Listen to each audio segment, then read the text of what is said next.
السلام علیکم تمام دیکھنے والوں کو خوش آمدید۔ ناظرین، چائنا اور انڈیا جو آبادی کے لحاظ سے یک کے بعد دیگرے دنیا کے پہلے اور دوسرے نمبر پر ہیں، آج کل ان دونوں کے درمیان سرد جنگ چل رہی ہے۔ انڈیا اور چائنا کا بارڈر تقریباً 3400 کلومیٹر تک ملتا ہے اور ان دونوں ممالک کی سرحدی لائن کو لائن آف ایکچوئل کنٹرول یعنی LAC کہا جاتا ہے۔ مئی 2020 میں لداخ کے مقام پر پینگونگ جھیل کے پاس چینی فوج نے یہ الزام لگایا کہ انڈین فوج لائن آف ایکچوئل کنٹرول کو عبور کر کے چائنا کی سرزمین کی طرف جا رہی ہے، جس کے نتیجے میں انڈین اور چائنیز آرمی کے قریباً 250 جوانوں نے ایک دوسرے کے اوپر پتھراؤ کیا۔ اس تصویر کو دنیا کے سامنے لانے کے لیے کچھ دن پہلے ایک آسٹریلین سیکیورٹی انالسٹ نے ٹویٹر پر سیٹلائٹ فوٹو پوسٹ کیے، جس میں واضح نظر آ رہا تھا کہ دونوں طرف زیادہ سے زیادہ سڑکیں اور پل بن رہے ہیں اور ٹینٹ بھی لگائے جا رہے ہیں۔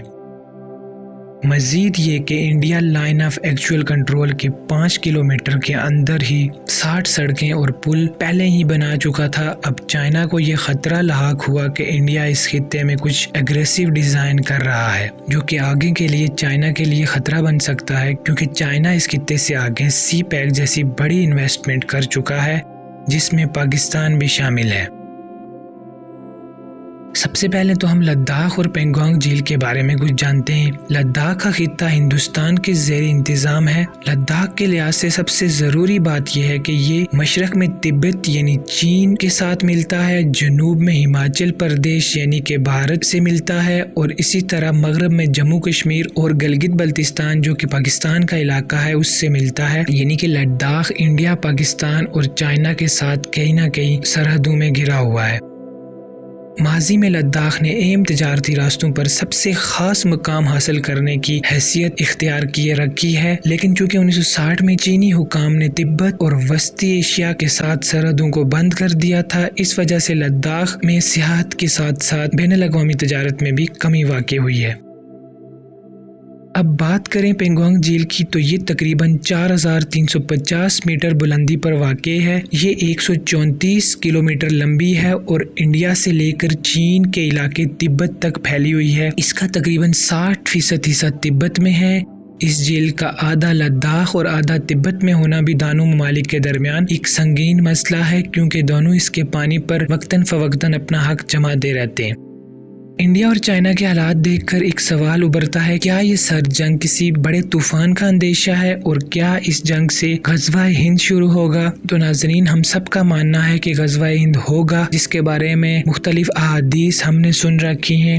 جن میں سے ایک یہ ہے کہ حضرت ابو ہریرہ روایت کرتے ہیں، نبی اکرم صلی اللہ علیہ وآلہ وسلم نے ہندوستان کا تذکرہ کیا اور ارشاد فرمایا، ضرور تمہارا ایک لشکر ہندوستان سے جنگ کرے گا، اللہ ان مجاہدین کو فتح فرمائے گا، حتیٰ کہ وہ مجاہدین ان کے بادشاہوں کو بیڑیوں میں جکڑ کر لائیں گے اور اللہ ان کی مغفرت فرما دے گا۔ پھر جب وہ مسلمان واپس پلٹیں گے تو عیسیٰ ابن مریم کو شام میں پائیں گے۔ ابو ہریرہ نے فرمایا، اگر میں نے وہ غزوہ پایا تو اپنا نیا اور پرانا سب مال بیچ دوں گا اور اس میں شرکت کروں گا۔ جب اللہ تعالیٰ نے ہمیں فتح عطا کر دی اور ہم واپس پلٹ آئے تو میں ایک آزاد ابو ہریرہ ہوں گا جو ملک شام میں اس شان سے آئے گا کہ وہاں عیسیٰ ابن مریم کو پائے گا۔ انہوں نے یہ بھی فرمایا کہ یا رسول اللہ، اس وقت میری شدید خواہش ہوگی کہ میں ان کے پاس پہنچ کر انہیں بتاؤں کہ آپ کا صحابی ہوں۔ راوی کا بیان ہے کہ حضور اکرم صلی اللہ علیہ وآلہ وسلم مسکرا پڑے اور ہنس کر فرمایا،